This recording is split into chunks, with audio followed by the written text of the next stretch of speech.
Alright, maybe a bit late to what happened,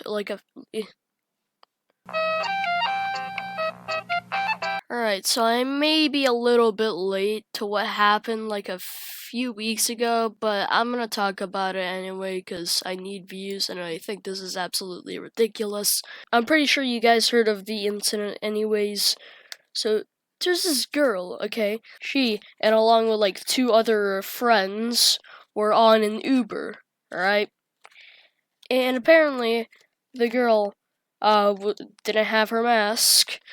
She was like one of those anti-mask Karens, if you know what I mean. Classic. She started like trying to steal the Uber driver's phone after like the Uber driver asked her to wear a mask, obviously, because prevent the spread and all that. The woman just started trying to steal his phone, started shouting at him, like cussing at him, and she literally took off the Uber driver's mask and started coughing on him. Yep, coughing on him. And the woman then posted on like an Instagram story explaining the whole situation. And she said that she doesn't have corona, so it's fine. Which I think is absolutely stupid. Apparently, she turned herself in to the police weeks later, or days, I don't know.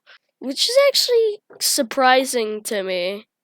Mostly, like, criminals would, like, hide forever, or the FBI would get them to jail, but, no. Before I end the video, can I just talk about how dumb anti-mask people are? Like, they think that, like, there's suffocation devices. Like, there's always gonna be one of those people that's gonna be like that, so I can't really do anything about it. But I just hate those types of people that scream and store. This is just stupid. That's all I have to say. They're stupid. So anyway, that's just me. That's just my thoughts on an event that happened a couple weeks ago. Bye.